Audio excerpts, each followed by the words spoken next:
শুরুতেই জানাবো সংবাদ শিরোনাম। গণতন্ত্রের মুখোশ পরে স্বৈর শাসক হিসেবে অবতীর্ণ হয়েছিল আওয়ামী লীগ, বললেন মঈন খান। জানাবো যেসব জায়গা থেকে উপদেষ্টা নিয়োগের কথা বললেন ভিপি নূর। আওয়ামী লীগ গণতন্ত্রের মুখোশ পরে স্বৈর শাসক হিসেবে অবতীর্ণ হয়েছিলেন বলে মন্তব্য করেছেন বিএনপির স্থায়ী কমিটির সদস্য মঈন খান। মঙ্গলবার ঢাকা রিপোর্টার্স ইউনিটিতে সংবিধান সংস্কারে আয়োজিত এক সেমিনারে এ মন্তব্য করেন তিনি। মানবিক গণতান্ত্রিক কল্যাণ রাষ্ট্র প্রতিষ্ঠার লড়াইয়ের ঐক্যবদ্ধ হন শীর্ষক এই সেমিনারে আয়োজন করে নাগরিক ঐক্য। সেমিনারে সভাপতিত্ব করেছেন নাগরিক ঐক্যের সভাপতি মাহমুদুর রহমান মান্না।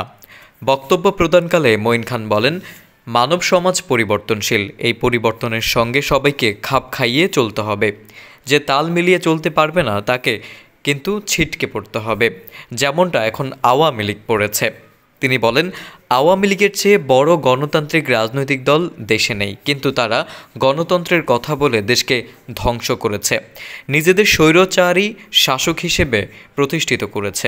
গণতন্ত্রের মুখোশ পরে স্বৈর শাসক হিসেবে অবতীর্ণ হয়েছে, পরে আবার গণ অভ্যুত্থানে তারা হারিয়ে গেছে।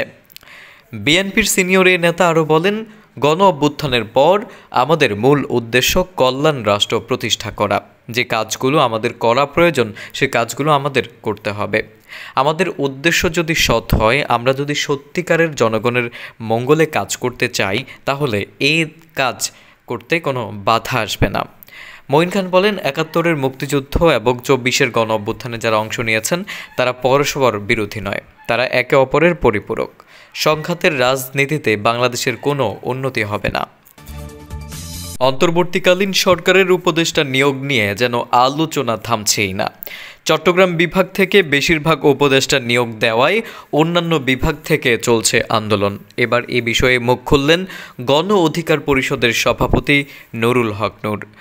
বুধবার রাতে সামাজিক যোগাযোগ মাধ্যম ফেসবুকে এক পোস্টে তিনি বলেন, ঢাকা বিশ্ববিদ্যালয়ের পাশাপাশি এই গণ অভ্যুত্থানে উল্লেখযোগ্য ভূমিকা পালনকারী জাহাঙ্গীরনগর, রাজশাহী প্রাইভেট, জাতীয় বিশ্ববিদ্যালয় ও ৭ কলেজ থেকেও একজন করে উপদেষ্টা নেওয়া হোক।